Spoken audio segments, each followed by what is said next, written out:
Radio Okapi. Okapi Service. Jody Daniel Kachama. Okapi.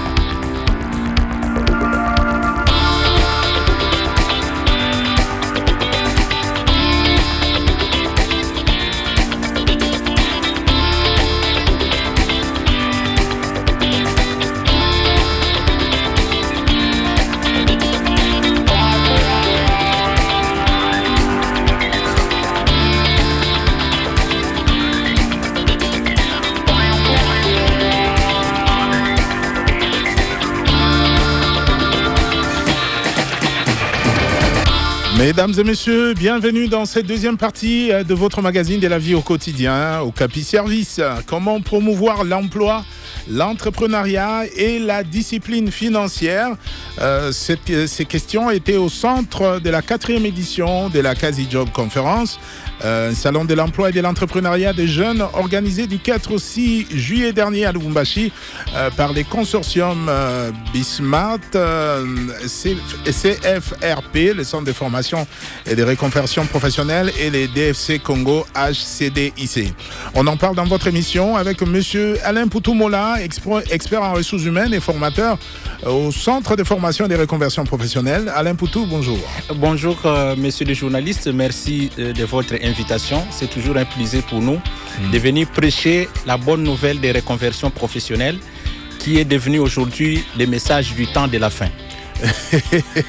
Et tout à l'heure, nous aurons également en ligne M. Joseph Mutambole, qui est entrepreneur et directeur général des DFC Congo et HCDIC. Et il sera en ligne depuis la ville de Lubumbashi. Des questions et préoccupations, appelez déjà au 082 567 30 95. Écrivez-nous à service@radiookapi.net et laissez un commentaire sur la page Facebook d'Okapi Service.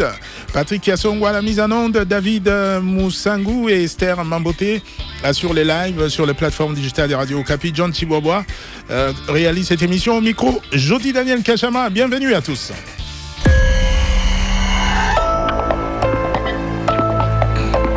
Chers auditeurs, auditrices et internautes des Radio Okapi, votre radio vous donne encore une autre possibilité de suivre ces programmes. Rejoignez-nous désormais sur le bouquet Canal+, channel 951. Radio Okapi, encore plus près de vous pour mieux vous servir.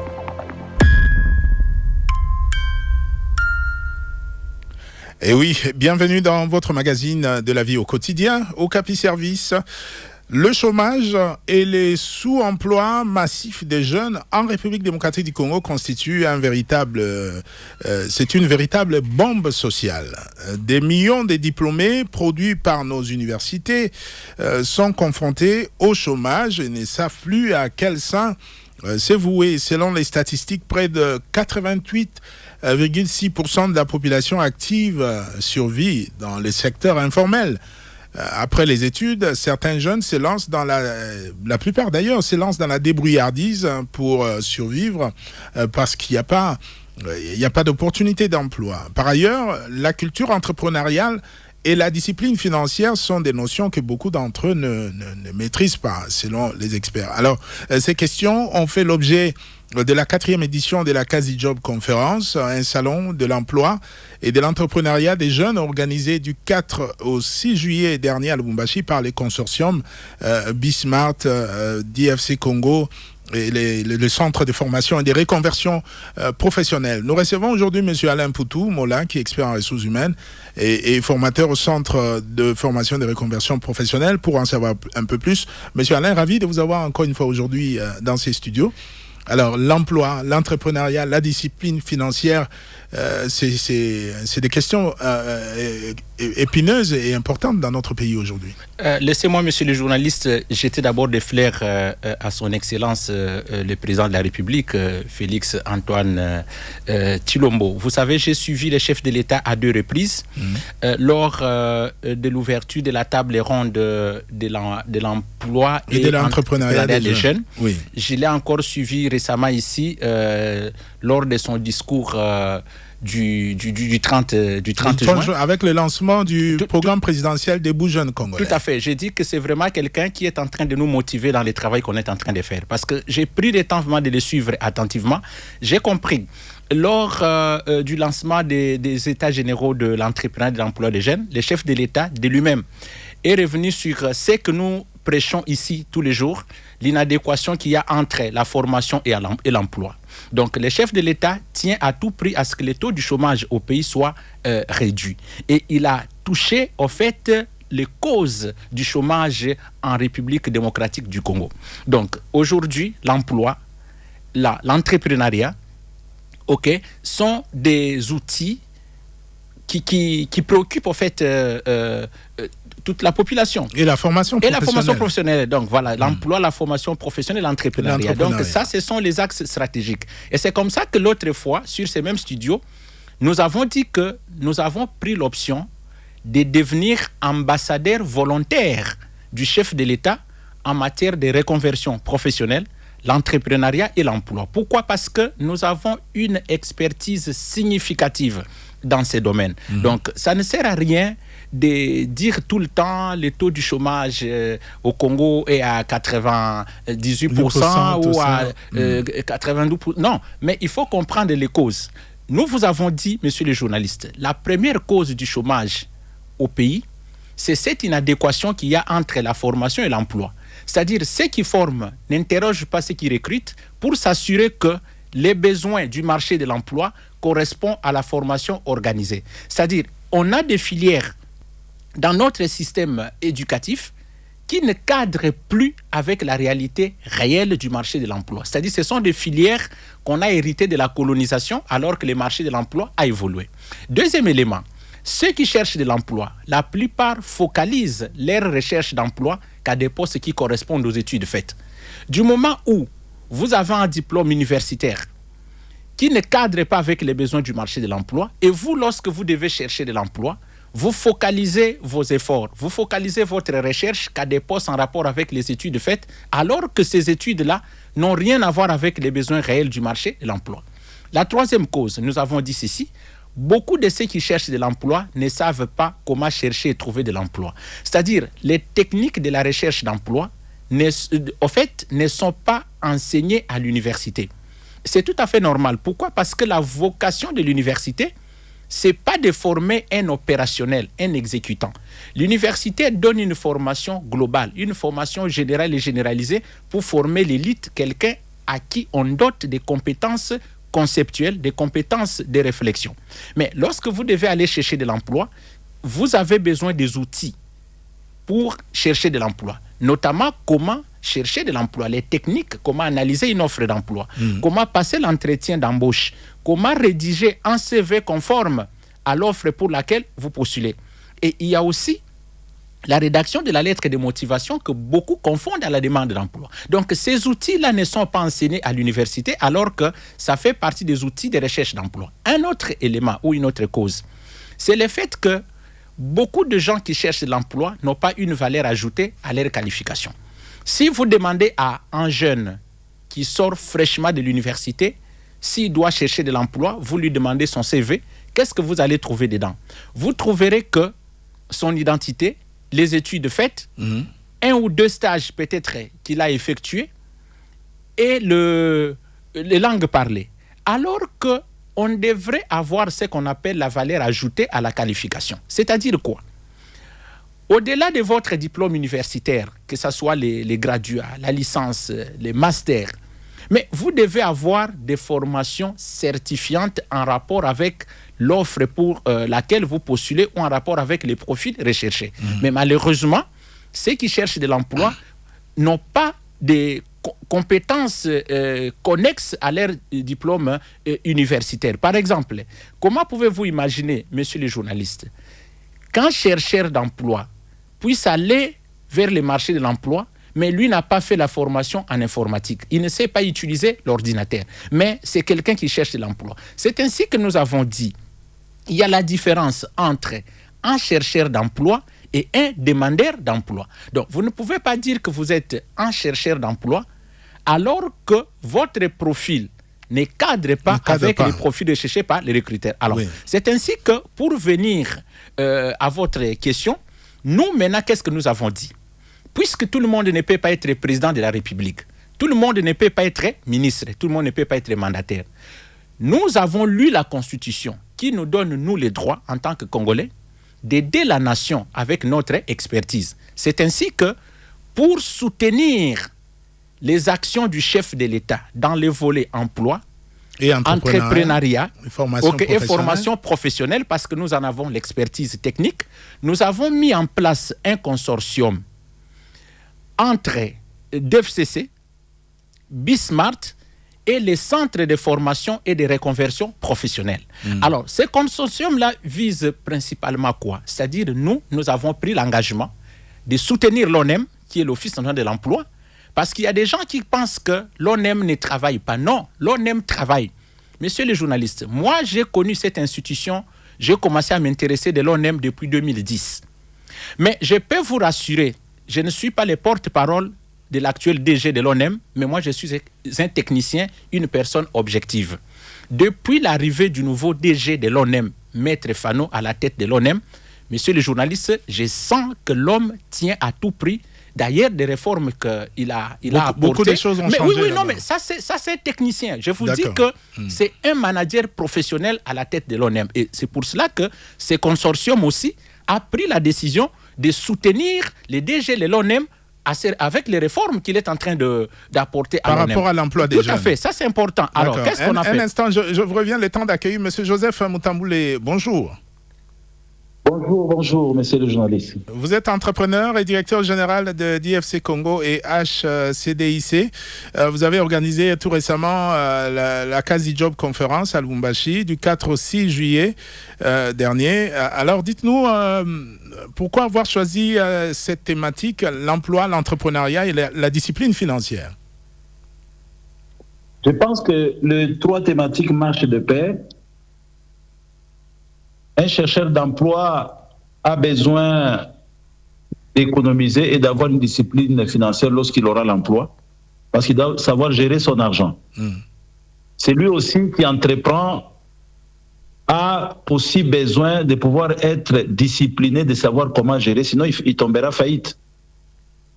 Donc voilà pourquoi nous avons d'habitude, il y a des conférences où nous organisons qui sont sur l'emploi, les autres conférences qui sont sur l'entrepreneuriat et les autres sur la discipline. Mais cette fois-là, nous avons dit, mettons les tout ensemble pour pouvoir exhorter ceux-là qui sont à la quête de l'emploi de savoir comment gérer leur argent.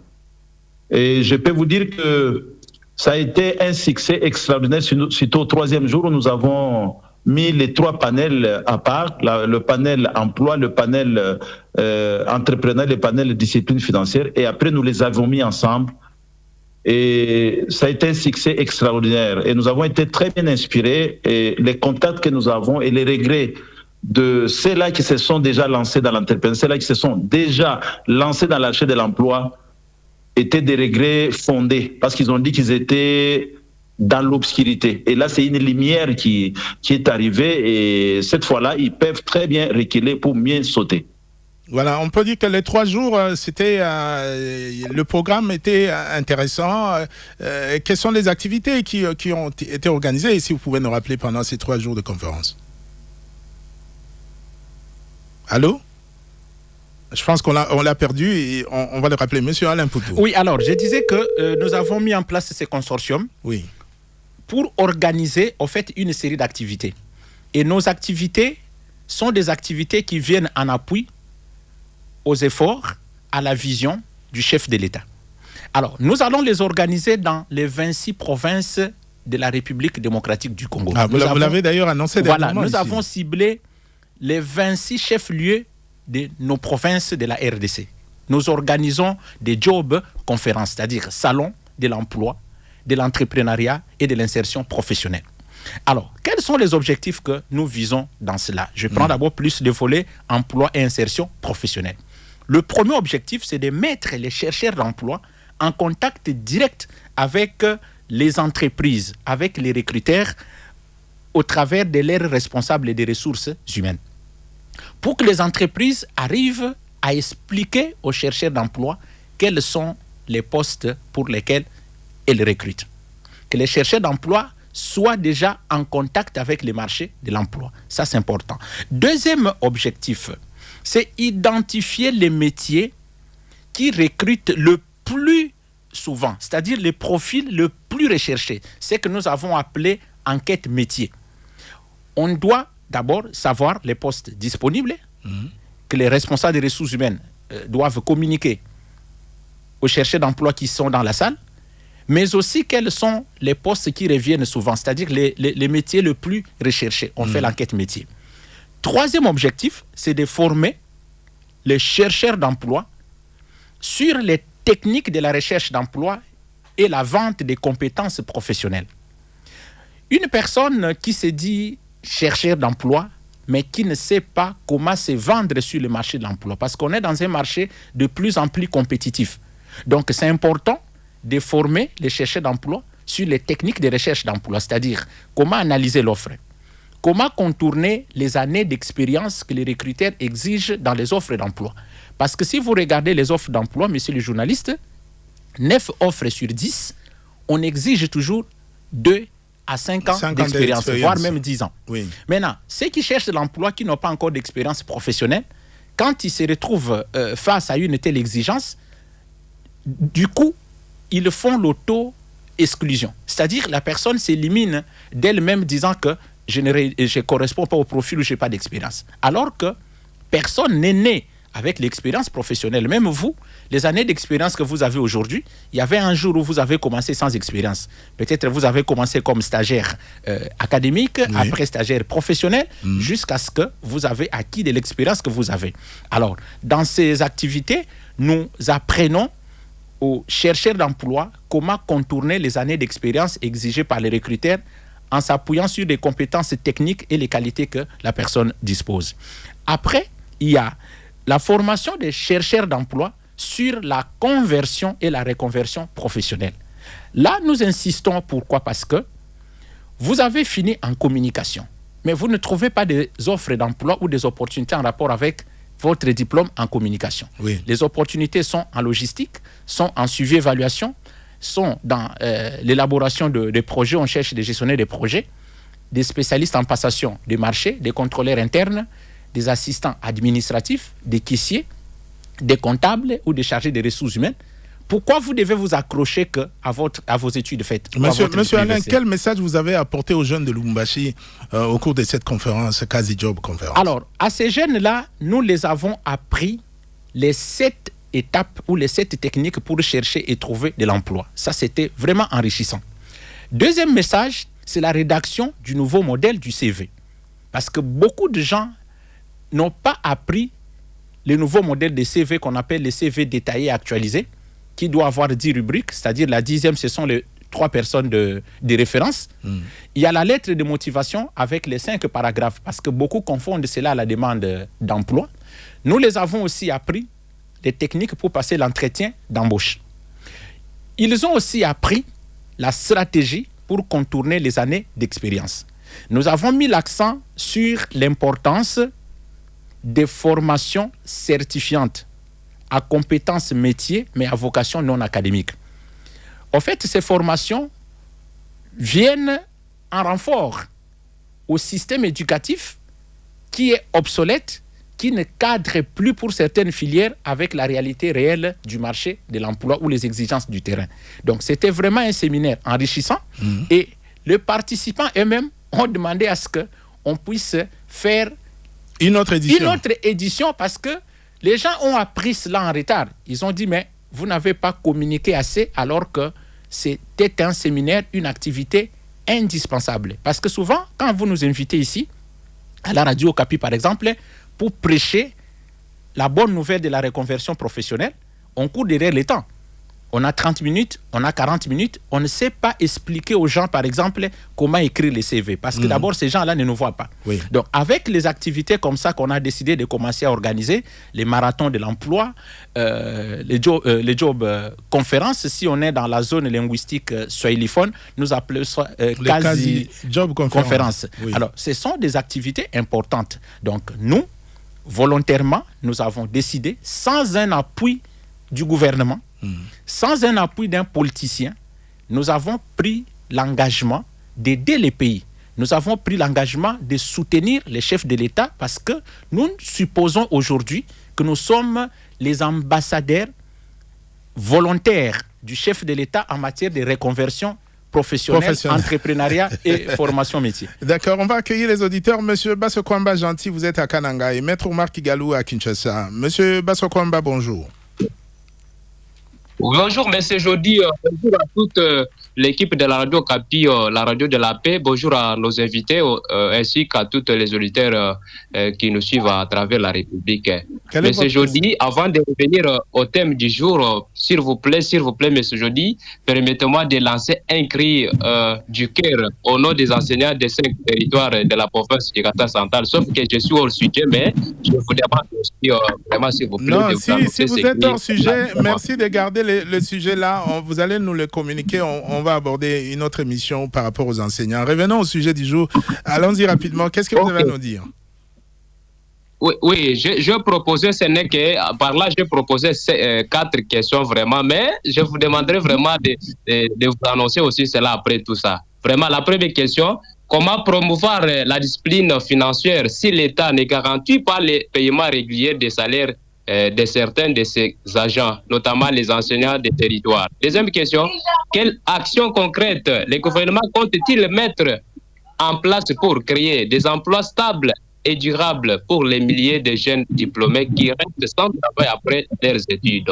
Troisième question, comment encourager les jeunes à entreprendre lorsqu'il manque l'accès au financement, à la formation, à l'encadrement et à des marchés viables? Quatrième question pour terminer, quelles réformes faut-il engager pour que l'emploi, l'entrepreneuriat et la bonne gestion des finances publiques deviennent de véritables moteurs du développement économique et social de la RDC? Vraiment, vous pouvez me donner aussi la parole pour vous annoncer cela?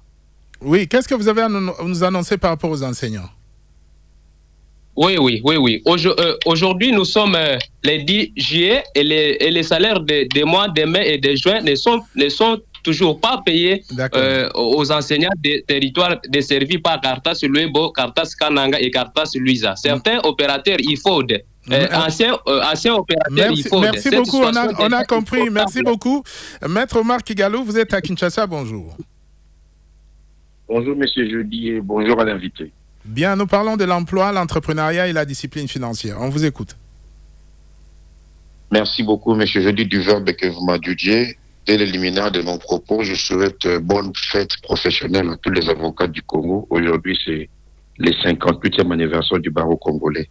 Ils sont aussi professionnels. Je leur souhaite un plein succès. Bonne fête à vous aussi, Maître Omar. Merci beaucoup, monsieur Jody, Daniel Kachama.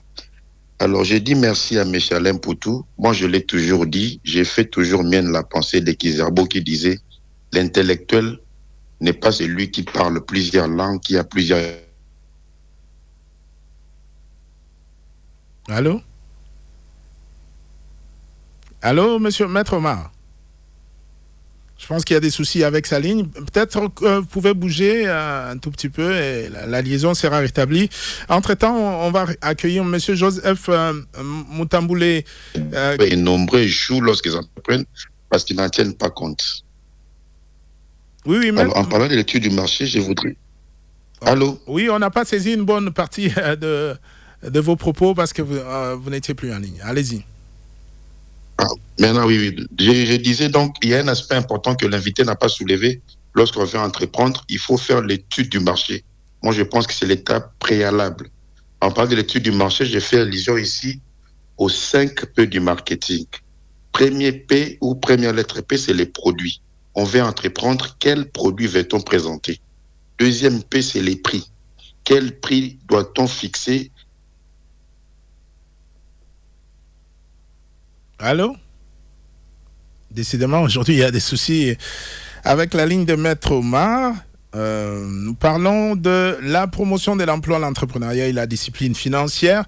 On va donner la parole à M. Joseph Mutamboulé. Vous êtes là? Oui, je suis là. Voilà, vous avez une réaction par rapport à la question des gentils? Oui, je commencerai d'abord par ce que Maître Omar a dit et remonter sur le premier. Il est en train de parler de 5 P, les produits, le prix, l'étude du marché. Moi, je reviendrai pour lui dire qu'avant de pouvoir faire l'étude du marché, il y a ce que nous pouvons appeler les 5 capitaux. Je crois que j'en avais parlé la fois passée. Oui. Avant de faire l'étude du marché, il faudra d'abord avoir ce qu'on appelle le capital humain, suivi du capital relationnel. Le capital compétence, comme M. Alain Poutou est en train de le dire, elle est très importante. Le capital savoir-faire. Et quand on renie le capital financier, mais le capital financier vient en dernier lieu. Parce que le finance, on peut être associé dans une structure, dans une société, dans une affaire, avec sa compétence, avec ses connaissances. Parce que lorsqu'on n'est pas averti, c'est ce qui fait qu'on risque d'aller mal tomber. Je crois que nous en avons parlé très longtemps et c'était important que nous puissions organiser, disons, un tel panel. Et en revenant vers notre ami enseignant qui a parlé de comment promouvoir la discipline financière lorsque les salaires n'est pas réguliers. Non, même la Bible nous dit, ceux-là qui sont chrétiens, la Bible nous dit que on est confiant, il faut être confiant dans le peu des choses. Lorsque tu n'es pas confiant, fidèle dans le peu des choses, même dans les grandes choses, tu ne seras pas confiant. Il faudra commencer d'abord par gérer le peu qu'il reçoit, même à compte-gouttes, même espacé. Savoir, les 1 franc, je les mettrai comment, les 2 francs, c'est pour l'investissement, les 3 francs, c'est peut-être pour payer les minervales des enfants. Donc, le problème de l'espacement des salaires n'a rien à voir avec la discipline financière. Il faudra commencer par être discipliné financièrement avant de savoir gérer son argent. Il est revenu aussi pour les jeunes entrepreneurs pour dire que comment ils peuvent se lancer dans l'entrepreneuriat sans financement. C'est cela que notre consortium est en train de faire. Je pense que M. Limpout qui est là et tous les panélistes qui étaient là ont vu les institutions que nous avons fait venir. Il y avait les institutions bancaires, il y avait les institutions qui donnent des crédits aux jeunes.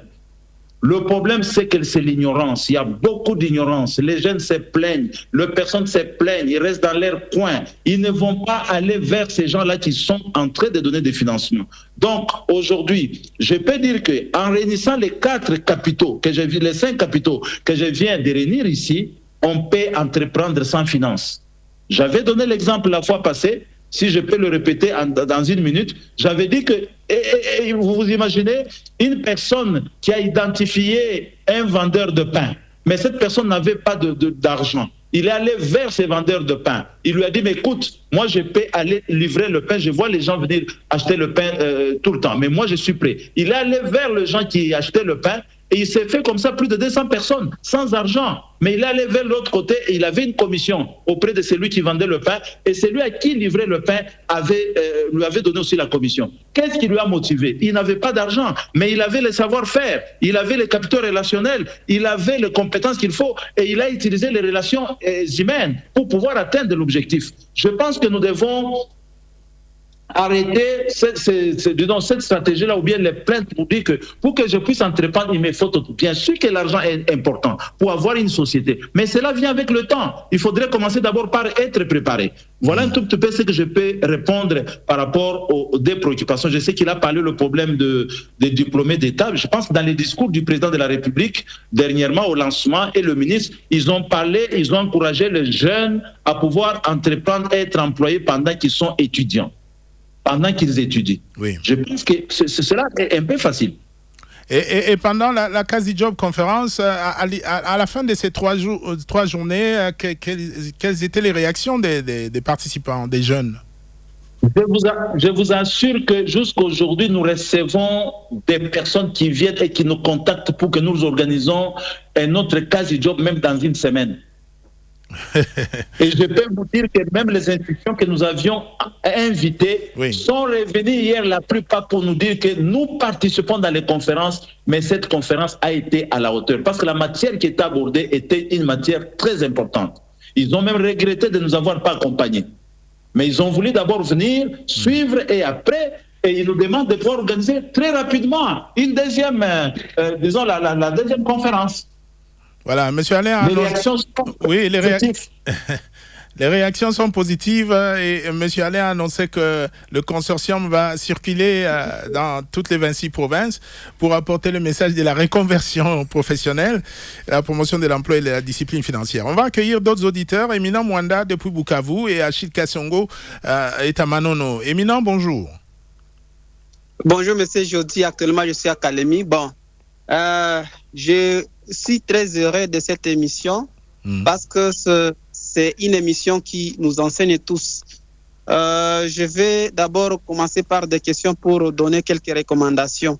Ma première question est de savoir quelle est la politique gouvernementale pour réduire même 10% de chômage en RDC ces derniers temps. Deuxième question, la différence entre chômage sous-emploi et chômage déguisé. Alors, je sais très bien que l'invité a balayé vraiment la question, mais ce qui me pousse peut-être de contredire un peu l'invité, c'est quoi? C'est le système éducatif qu'on est en train d'imposer en RDC qui ne profite pas vraiment aux apprenants. Parce que quand vous voyez comment on est en train d'organiser les enseignements à l'école, depuis l'école primaire, l'école secondaire, même à l'université, où après 3 ans, quelqu'un devient licencié sans une vraiment orientation concrète. Parce que, M. Jody, on dit que non, ceux-là qui étudiaient auparavant, ce sont eux qui se vantent qu'ils ont bien étudié. Ce qui est vrai, les études d'ancien temps, quand vous voyez un diplômé d'État, vous voyez réellement quelqu'un qui a au moins des notions pour qu'il puisse vraiment trouver quelque chose à manger, soit un entrepreneuriat en soi. Oui. Mais actuellement, les gens finissent les études sans avoir au moins une idée de créativité. On part seulement à l'université, on sait très bien, après 3 ans, je deviens déjà licencié, on commence maintenant à vadrouiller. Quand nous étions à Bukavu, c'est catastrophique. Vous aviez enseigné quelqu'un, après 3 ans, vous allez les retrouver dans des débits de boissons, il devient trop ivré, il est vraiment amorti à moins de 30 ans. Alors, je sollicite au gouvernement congolais de revoir encore le système éducatif parce que le système éducatif imposé ces derniers temps, M. Jody, ne favorise pas les jeunes à penser sur l'entrepreneuriat. Parce que tous croient qu'après les études, c'est les bureaux. Et pourtant, les bureaux sont devenus vraiment scellés. Et c'est sur base des quotas politiques et ainsi de suite, et de beaucoup d'autres réalités. C'est pour cela que le gouvernement devrait d'abord penser sur le système éducatif afin de savoir comment réellement orienter ou soit comment aider cette jeunesse-là qui est en train d'être perdue. Parce que si vous voulez détruire une nation, il faut seulement toucher sur son système éducatif. Merci. Actuellement, nous sommes en train de le constater. Merci. On va donner la parole à Achille Kassongo depuis Manono. Achille, bonjour. Oui, bonjour à tous. On vous écoute. Merci pour la parole. Je voudrais avant tout dire quelque chose parce que souvent, ces émissions passent tout le temps. Alain Poutou est souvent invité. Après tout, sur le terrain, ce que nous constatons, c'est autre chose. Parce que on dit que l'État n'engage pas. Alors nous qui essayons de nous débrouiller, je voudrais lancer un cri d'alarme à l'État. Parce que moi, j'ai fait mes achats en Zambie, des semences et des engrais. Mais quand vous arrivez au niveau de la douane, là-bas, il y a la multiplicité vraiment des taxes. Donc, on ne sait pas vraiment comment faire. Donc, vous pouvez acheter des trucs de $1,000 et vous payez des frais qui vont au-delà des $1,000 avec beaucoup de services, des partis politiques. Tout est politisé là-bas. Donc, ça, vraiment, c'est vraiment un problème pour nous qui nous débrouillons. Parce qu'on nous dit que non, l'État n'engage pas, l'État fait la promotion, mais que l'État aide quand même vraiment dans ce sens-là, parce qu'on ne sait pas vraiment comment s'en sortir. Autre chose, je voudrais, parce que monsieur, votre invité qui est sur plateau avec vous, il dit qu'il est, c'est pas ambassadeur volontaire du chef de l'État, il est dans la vision du chef de l'État, dans la vision on ne connaît pas. Je voudrais, si possible, avec tout le respect que je lui dois, oui, parce qu'il dit qu'il est ambassadeur, pourquoi ne pas approcher le chef de l'État avec son entourage pour que tout ce qu'il est en train de dire là, l'adéquation, les formations, pour que toutes ces formations-là soient intégrées dans les programmes à l'université, parce que c'est quand même malhonnête quand, après avoir fait 5 ans ou 6 ans, 8 ans à l'université, après, on doit encore chercher à se faire former et tout ça, ça demande beaucoup d'argent. Donc, vous voyez que ça, c'est pas toujours bon. Bien, alors, merci si beaucoup. Lui, en tant qu'ambassadeur. Oui, comme il est le fameux ambassadeur du chef de l'État, il peut lui faire cette proposition-là. Alors, merci beaucoup. Bien, merci. Monsieur Alain Poutou. Alors, je commence par Monsieur Achille, c'est intéressant avec ces questions. Nous sommes des ambassadeurs volontaires. C'est-à-dire, on n'est pas des ambassadeurs. Quand on dit ambassadeurs volontaires, c'est-à-dire les gens qui accompagnent volontairement les gouvernements. Parce que le problème, c'est quoi? Ce n'est pas tout le monde qui doit être président de la République ou ministre, non. C'est cela les problèmes.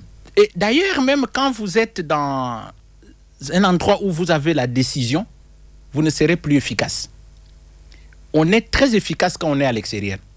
On peut apporter toute notre expertise en étant dehors qu'être dedans. Ambassadeur volontaire. Volontaire. Il faut qu'ils comprennent très bien que la vision. Voilà, nous sommes des volontaires et nous accompagnons les 3 axes, la formation professionnelle, l'entrepreneuriat et l'emploi. Pourquoi? Parce que nous avons de l'expertise significative dans ces 3 domaines. Alors, il dit que c'est très malhonnête que quelqu'un puisse passer 5 ans à l'université et puis après, quand il va chercher de l'emploi, il doit se faire former. Je pense qu'il n'a pas raison de ce qu'il dit. Il doit comprendre l'importance de la formation professionnelle et l'importance des études académiques. Ce ne sont pas des choses qu'on doit mélanger. Raison pour laquelle, même au niveau du gouvernement, les 2 ministères ne sont pas fusionnés. Vous voyez, on a le ministère de la formation professionnelle et métiers, mais nous avons le ministère aussi de l'enseignement supérieur universitaire. On ne peut pas fusionner les 2. Les missions ou la vocation de l'université n'est pas la même que celle des institutions de formation professionnelle. Parce que la formation professionnelle, c'est même là le problème. Nous étions dehors, on était à l'étranger, on a approché une structure. En fait, c'est l'association pour la formation professionnelle des adultes. Quand on a eu des échanges avec cette institution-là à l'étranger, on a compris, c'est là que moi j'ai dit, il faut revoir les missions ou les attributions de nos services de guidance qu'on a au niveau de l'université. Normalement, lorsqu'une personne a son diplôme d'État, un enfant par exemple, qui vient à l'université pour s'inscrire, les universités devaient commencer par avoir des échanges tête à tête avec les étudiants qui viennent s'inscrire. Avoir un échange, comprendre pourquoi l'étudiant ou l'enfant veut choisir une telle filière. Mais certains disent qu'il faut qu'il y ait un référentiel des emplois. Oui, mais ça doit... Par exemple, le gouvernement dit, bon, on a besoin de construire, investir dans les infrastructures, on a beaucoup de projets, alors on a besoin de beaucoup d'ingénieurs civils ou tout ça. C'est justement ça. C'est justement ça. Et on oriente les gens par rapport à ça. Lorsqu'on reçoit les gens, on doit les orienter d'abord, par rapport aux besoins actuels du marché de l'emploi, 2, par rapport aux besoins futurs, 3, par rapport aux aptitudes de la personne. Mais faites un tour dans des universités ou dans des institutions supérieures universitaires. Vous êtes journaliste professionnel. Prenez votre micro, faites un tour, regardez les auditoires. Mais c'est pléthorique comme on est dans une église. Mais qui nous a dit qu'on a besoin de tous ces gens-là? C'est cela le problème. Et c'est toujours plein dans les mêmes filières, partout. Les mêmes filières sont organisées dans toutes les institutions d'enseignement supérieur universitaire. Mais qui nous a dit qu'on a besoin de tous ces gens? C'est la question, en fait, que moi, monsieur le journaliste, je me pose souvent. Oui. Alors, si on a un référentiel des compétences, le référentiel des emplois, ça peut nous permettre de faire une projection. On peut se dire, d'ici à 10 ans ou à 5 ans, les pays ont besoin, par exemple, de 15 000 juristes qu'on va absorber d'ici à 10 ans. Donc, on va s'arranger. Quelles sont les institutions qui doivent former ces juristes-là? Comme ça, on sait très bien encadrer pour qu'il n'y ait pas un pléthore de diplômés qu'on injecte sur le marché de l'emploi. Qu'on ne sait pas absorber. Justement. Et puis, tout le monde n'est pas censé aller à l'université. Ça, il faudrait insister là-dessus, monsieur le journaliste. Il y a des gens qui doivent faire des écoles de métiers. Des écoles professionnelles. Les gens qui doivent faire des écoles professionnelles. Ceux qui doivent faire des institutions supérieures et ceux qui doivent faire les universités. Mais ici, on n'a pas de critères. Il suffit d'aller s'inscrire aujourd'hui à l'université. On ne vous refuse pas, on vous accepte. Et il a parlé, heureusement que lui-même est sincère, du système. Avec vous, j'en ai dit plusieurs fois ici sur ce plateau. Par moment, quand vous regardez comment l'enseignement est organisé, mais monsieur le journaliste, on forme qui? Quelle filière pour quel emploi? Comment pouvez-vous imaginer une personne qui enseigne les cours de comptabilité à l'université, de toute sa vie, depuis que celle-ci est née, jusqu'à ce que la personne est devenue enseignant à l'université. La personne n'a jamais occupé les postes d'un comptable, mais il donne les cours de comptabilité. Mais il forme qui? Est-ce qu'il forme les comptables ou il donne les cours de comptabilité? Et vous, quand vous devez aller chercher de l'emploi, les exigences que vous trouvez dans les offres, par moment, vous vous posez la question, mais qui est-ce qu'on cherche concrètement? Pourquoi? Parce qu'on a été formé comme si on est dans une moule, sans que cette formation soit adaptée à ce qu'on doit faire sur terrain. Voyez, on ajoute parfois des cours que moi j'appelle des cultures générales, qui en principe devraient être des livres qu'on doit recommander aux gens pour lire, au lieu que ce soit des cours qu'on doit enseigner à l'université. Bien, un instant, on va accueillir Jean-Claude depuis Kananga. Bonjour. Bonjour, monsieur Jeudi, et bonjour à notre invité Alain. Bonjour. Quelle est votre question, Jean-Claude? D'accord, merci beaucoup, monsieur Jeudi. Je suis content de participer encore une fois de plus à cette émission, très capitale pour nous. En écoutant notre invité parler sur le plateau, il parle très bien de formation, il a très bien expliqué. J'ai été flatté par ses propos. Je sais que dans ces pays, il y a toujours beaucoup de gens qui parlent théoriquement, mais si je dis, sur des champs pratiques, on n'a pas un pourcentage élevé. Donc ça nous inquiète. L'État lui-même, comme monsieur l'invité qui s'est dit un ambassadeur volontaire, et il devrait aussi s'approcher auprès du chef de l'État et lui suggérer certaines choses. Parce que l'État lui-même, d'abord, devrait avoir certains projets, devrait investir pour engager de nouveaux diplômés d'État, de nouveaux diplômés d'université. Mais passer toujours pas des théories sans pratique, ça nous inquiète. Dans ce même pays, mais si je dis, il y a des fonctionnaires d'État qu'on a engagés, mais qui ne touchent pas les salaires au moment convenu. Tout ça inquiète. Comme dans d'autres pays, l'État organise très bien des choses. On lance des projets, on lance des marchés, on fait des offres et les gens viennent, on les recrute sans difficulté. Mais si je prends d'abord l'exemple de ma ville de Kananga ici. Il y avait un marché de la télé royale ici à Kamaya Télé chez nous.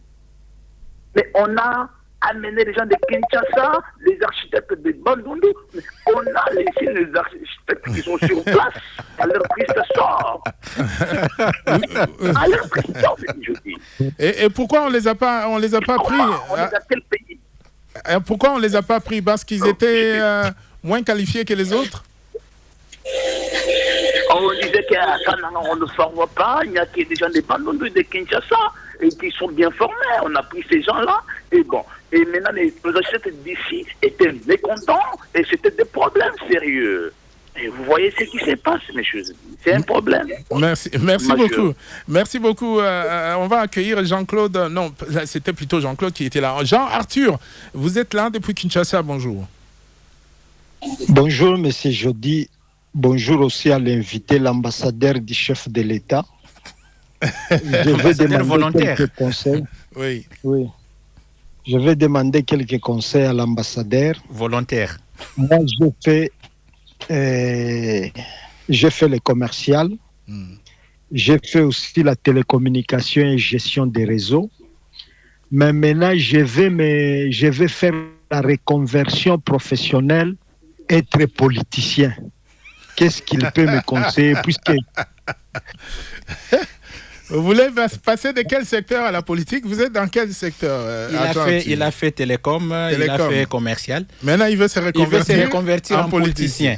Mais ça, c'est très dangereux. Oui. Puisque en politique, ça paye en RDC, monsieur Jody.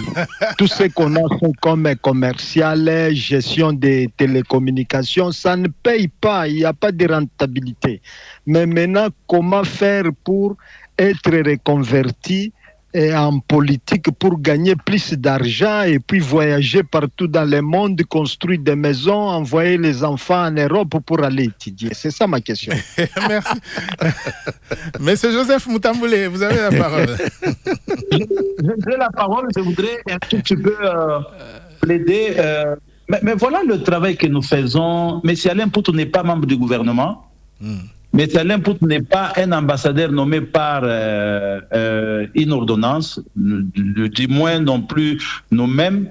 Nous sommes des privés qui faisons des plaidoiries. Nous faisons la plaidoirie auprès du gouvernement pour que ces choses-là changent. Même lorsqu'on parle du chef de l'État, s'il faut le dire, est-ce que c'est le premier chef de l'État? Et c'est lui qui est venu mettre en moule toutes ces choses-là? Moi, je pense que nous ne devons pas rester dans une position de défensive. On est frustré et on commence à s'attaquer à des gens qui apportent des idées novatrices et des idées pour aider les gens. Le travail que nous faisons, nous ne sommes pas rémunérés, on ne nous prend pas en charge, nous payons nos billets, nous nous déplaçons, nous organisons des conférences parce que nous voudrions amener notre expertise. Je pense que par rapport à M. Jean-Claude de Kananga, qui est en train de parler de problèmes de...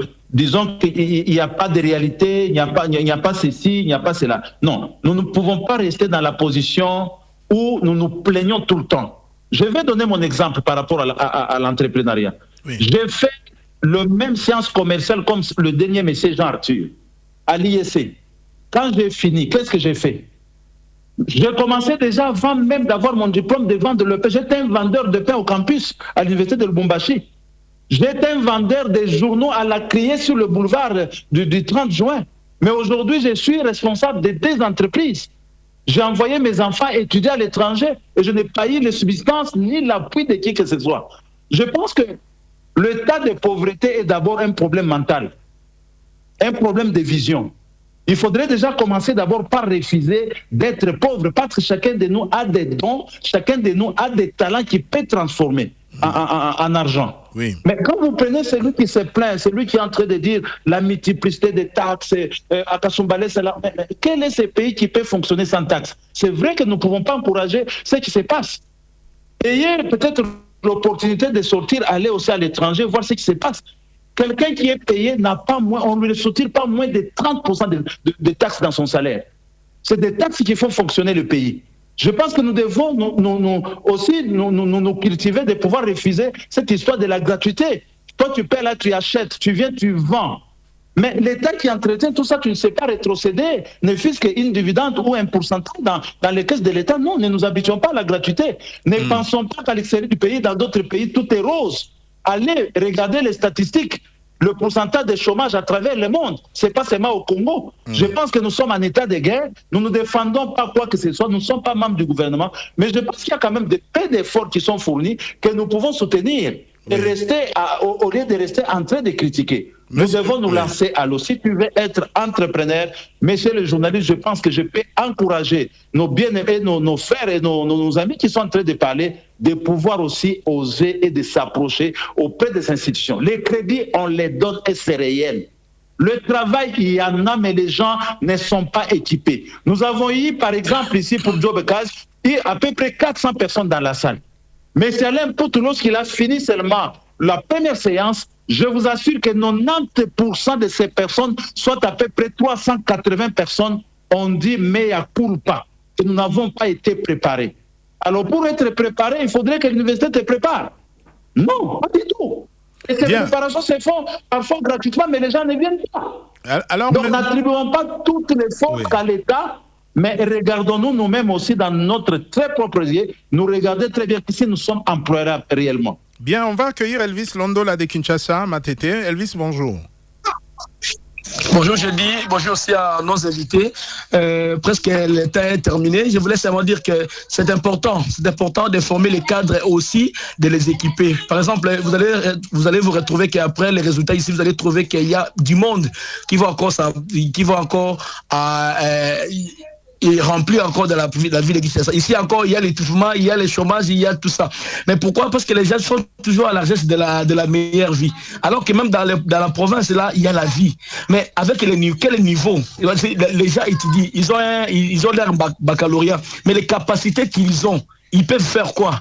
Ils peuvent se convertir à quel domaine? C'est pourquoi même il y a l'air qui a parlé là, il a dit soit il fait dans la politique. Alors, et qu'est-ce que l'invité a dit? La politique c'est très dangereux. Mais nous voyons que les gens qui sont même illettrés parce qu'il agit seulement et un opposant pareil, il fait des voyages, il est bien véhiculé. Merci beaucoup. Merci. Je n'encourage pas ça, mais ce qui est important, que lorsqu'on forme les cadres, que aussi les conditions qui peuvent même se satisfaire de l'endroit où ils sont, merci qui beaucoup. sont aussi améliorées, cela va vous aider. Merci beaucoup Elvis Londola. Monsieur Alain Poutou, Jean-Arthur il veut faire la reconversion professionnelle. Je ne le conseille pas. Pourquoi? Parce que c'est effectivement, Monsieur Joseph l'a dit ici, de la même manière qu'on décourage, on dénonce certaines pratiques qui ne sont pas bonnes. Vous savez, quand les gens vont en politique, c'est parce que, comme il a dit, c'est la source des revenus, le moyen le plus efficace pour se faire de l'argent, pour envoyer des enfants en Europe. Et pourtant, c'est un apostolat. En principe, la politique devrait être un apostolat, simplement parce que la médiocrité a élu domicile dans les chefs des gens qui font la politique. C'est comme ça que ça devient maintenant un exemple. Moi, j'appelle ça un mauvais exemple. Moi, personnellement, ça, je vous l'ai dit, la politique ne m'a jamais intéressé. Parce que j'ai compris que si vous êtes dedans, vous ne serez pas efficace. Je suis bon en étant à l'extérieur où j'apporte mon expertise technique de manière volontaire. Et c'est comme ça que quand je dis que moi je suis un ambassadeur volontaire, parce que moi je ne suis pas nommé par le gouvernement, je n'ai pas une carte d'un parti politique, je ne suis pas sur la liste d'un regroupement politique. Moi, j'accompagne les institutions qui sont en place avec mon expertise technique. Ça fait 18 ans que je suis dans des organisations internationales et multinationales, dans le domaine des ressources humaines. Je pense que c'est le temps, avec les consortiums qu'on a mis en place, qu'on puisse accompagner le gouvernement. Parce que avec le projet Debout Jeunes Congolais lancé par ce programme un expert, un technicien ne critique pas. Les techniciens posent les diagnostics et proposent des solutions. Moi, je ne peux pas passer mon temps ici pour tirer à bout portant contre le gouvernement, contre... c'est pas ça. Non. Moi, je viens avec une expertise technique. Les consortiums ici, des DFCC, Bismart et les centres de formation et de reconversion professionnelle, ces consortiums sur lesquels l'État congolais devrait s'appuyer. Voyez, parce que ce que nous faisons aujourd'hui, on fait le volontariat, on fait un travail volontaire. Ce qu'on fait avec vous, déjà dans cette émission, dans d'autres pays, ce sont des master classes que les gens payent de l'argent